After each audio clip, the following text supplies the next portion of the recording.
Chapter 5. Charlotte. The night seemed long. Wilbur's stomach was empty, and his mind was full. And when your stomach is empty and your mind is full, it's always hard to sleep. A dozen times during the night Wilbur woke and stared into the blackness, listening to the sounds and trying to figure out what time it was. A barn is never perfectly quiet. Even at midnight there is usually something stirring. The first time he woke he heard Templeton gnawing a hole in the grain bin. Templeton's teeth scraped loudly against the wood and made quite a racket. That crazy rat, thought Wilbur. Why does he have to stay up all night, grinding his clashers and destroying people's property?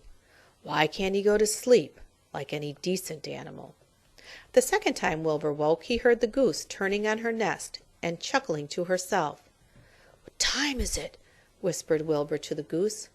"Probably about 11:30, said the goose. "Why aren't you asleep, Wilbur?" "Too many things on my mind," said Wilbur.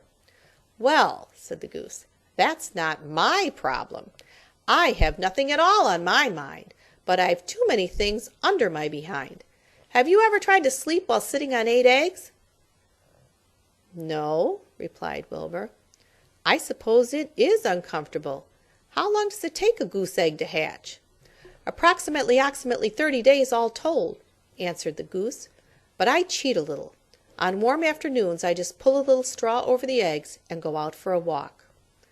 Wilbur yawned and went back to sleep. In his dreams he heard again the voice saying, "I'll be a friend to you. Go to sleep. You'll see me in the morning."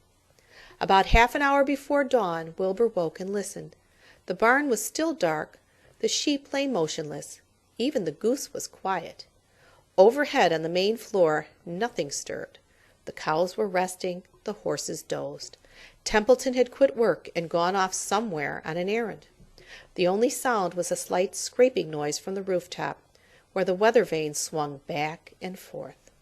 Wilbur loved the barn when it was like this, calm and quiet, waiting for light. "Day is almost here," he thought. Through a small window a faint gleam appeared. One by one the stars went out. Wilbur could see the goose a few feet away. She sat with head tucked under a wing. Then he could see the sheep and the lambs. The sky lightened. "Oh, beautiful day! It is here at last. Today I shall find my friend." Wilbur looked everywhere. He searched his pen thoroughly. He examined the window ledge, stared up at the ceiling, but he saw nothing new. Finally he decided he would have to speak up. He hated to break the lovely stillness of dawn by using his voice, but he couldn't think of any other way to locate the mysterious new friend who was nowhere to be seen. So Wilbur cleared his throat. "Attention, please," he said in a loud, firm voice. "Will the party who addressed me at bedtime last night kindly make himself or herself known by giving an appropriate sign or signal?" Wilbur paused and listened. All the other animals lifted their heads and stared at him. Wilbur blushed, but he was determined to get in touch with his unknown friend.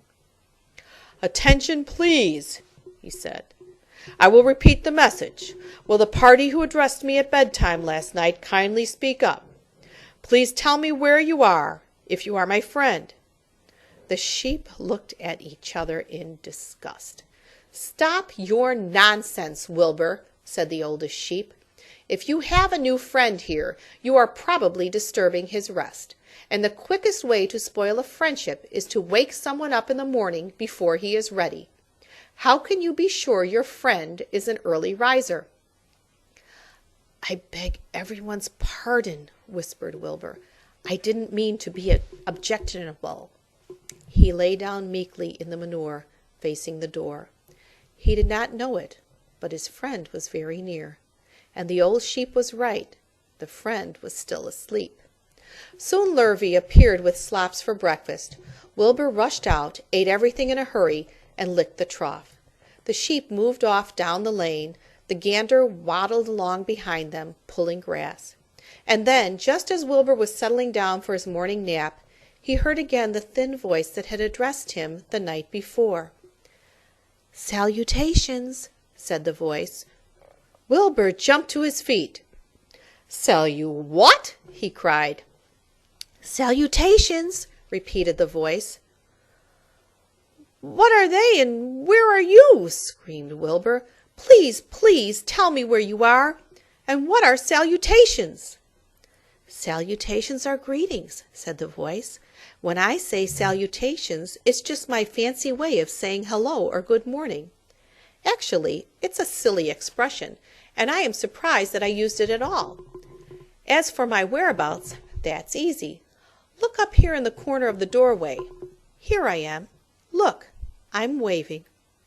At last Wilbur saw the creature that had spoken to him in such a kindly way. Stretched across the upper part of the doorway was a big spider web, and hanging from the top of the web, head down, was a large gray spider. She was about the size of a gumdrop. She had 8 legs, and she was waving one of them at Wilbur in a friendly greeting. See me now? She asked. Oh, yes, indeed, said Wilbur. Yes, indeed. How are you? Good morning. Salutations. Very pleased to meet you. What is your name, please? May I have your name? My name, said the spider, is Charlotte. Charlotte what? Said Wilbur eagerly. Charlotte A. Cavatica, but they call me Charlotte. I think you're beautiful, said Wilbur. Well, I am pretty, replied Charlotte. There's no denying that. Almost all spiders are rather nice looking. I'm not as flashy as some, but I'll do. I wish I could see you, Wilbur, as clearly as you can see me. Why can't you? asked the pig. I'm right here. Yes, but I'm nearsighted, replied Charlotte. I've always been dreadfully nearsighted. It's good in some ways, not so good in others. Watch me wrap up this fly. A fly that had been crawling along Wilbur's trough had flown up and blundered into the lower part of Charlotte's web and was tangled in the sticky threads. The fly was beating its wings furiously, trying to break loose and free itself. First, said Charlotte, I dive at him. She plunged head first toward the fly. As she dropped, a tiny silken thread unwound from her rear end. Next I wrap him out. She grabbed the fly, threw a few jets of silk around it, and rolled it over and over, wrapping it so it couldn't move. Wilbur watched in horror. He could hardly believe what he was seeing, and although he detested flies, he was sorry for this one. There, said Charlotte. Now I knock him out so he'll be more comfortable. She bit the fly. He can't feel a thing, she remarked. He'll make a perfect breakfast for me. You mean you eat flies? Gasped Wilbur. Certainly. Flies, bugs, grasshoppers, choice beetles, moths, butterflies, tasty cockroaches, gnats, midges, daddy-long-legs, centipedes, mosquitoes, crickets, anything that is careless enough to get caught in my web. I have to live, don't I? Why, yes, of course, said Wilbur. Do they taste good? Delicious. Of course, I don't really eat them. I drink them, drink their blood. I love blood, said Charlotte, and her pleasant thin voice grew even thinner and more pleasant. Don't say that, groaned Wilbur. Please don't say things like that. Why not? It's true, and I have to say what is true. I am not entirely happy about my diet of flies and bugs, but it's the way I'm made. A spider has to pick up a living somehow or other, and I happen to be a trapper. I just naturally build a web and trap flies and other insects. My mother was a trapper before me. Her mother was a trapper before her. All our family have been trappers. Way back for thousands and thousands of years, we spiders have been laying for flies and bugs. It's a miserable inheritance, said Wilbur gloomily. He was sad because his new friend was so bloodthirsty. Yes, it is, agreed Charlotte, but I can't help it. I don't know how the first spider in the early days of the world happened to think up this fancy idea of spinning a web, but she did, and it was clever of her, too. And since then, all of us spiders have had to work the same trick. It's not a bad pitch on the whole. It's cruel, replied Wilbur, who did not intend to be argued out of his position. Well, you can't talk, said Charlotte. You have your meals brought to you in a pail. Nobody feeds me.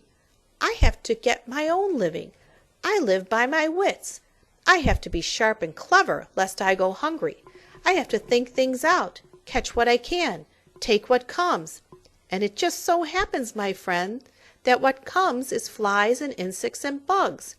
And furthermore, said Charlotte, shaking one of her legs, do you realize that if I didn't catch bugs and eat them, bugs would increase and multiply and get so numerous that they'd destroy the earth, wipe out everything? Really? Said Wilbur. I wouldn't want that to happen. Perhaps your web is a good thing after all. The goose had been listening to this conversation and chuckling to herself. There are a lot of things Wilbur doesn't know about life, she thought. He's really a very innocent little pig. He doesn't even know what's going to happen to him around Christmas time. He has no idea that Mr. Zuckerman and Lurvy are plotting to kill him. And the goose raised herself a bit and poked her eggs a little further under her so that they would receive the full heat from her warm body and soft feathers. Charlotte stood quietly over the fly, preparing to eat it. Wilbur lay down and closed his eyes. He was tired from his wakeful night and from the excitement of meeting someone for the first time.